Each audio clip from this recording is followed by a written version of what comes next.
Larrison Campbell's with Mississippi Today, and they spent a lot of time talking about the man, Thad Cochran. What did you make about the service this morning? I thought it was a really comprehensive service for this man. I mean, you can't really overestimate what Thad Cochran has done for the state of Mississippi.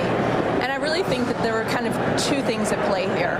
One of them was, Thad Cochran, the man, what he really meant for Mississippi in terms of the things he brought home as, chair of appropriations. I think everyone who spoke probably mentioned, the $30 billion he brought back after Hurricane Katrina.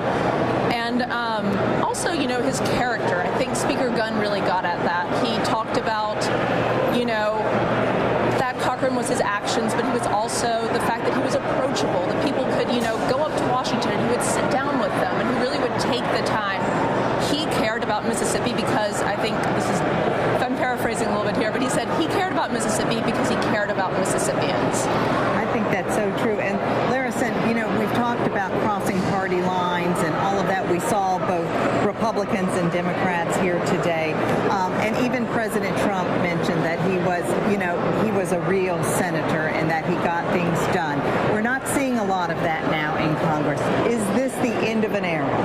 I think it depends on who you talk to, but I think that there is a sense, I've talked to a lot of people who knew the senator really, really well, and, they would talk. One of his closest friends was Senator Patrick Leahy from Vermont, who's a Democrat, and also I think now he's the longest serving senator, currently serving, and, they were really close friends. They traveled together, they worked on, bills together, they worked on legislation, and they would also apparently get together often and sort of bemoan the current wave of partisanship that's going through. I think one of the reasons, if you talk to people who knew the senator, one of the reasons a lot of people believe he was so effective was because he was Mississippi first. He wasn't party first. Now, of course, oftentimes the Republican Party and Mississippi intersect, but he was primarily Mississippi first, and he wanted to do, ego aside, what was best for the state. And I think, you heard a lot of that today, and I think when you talk to people, you hear a lot of that.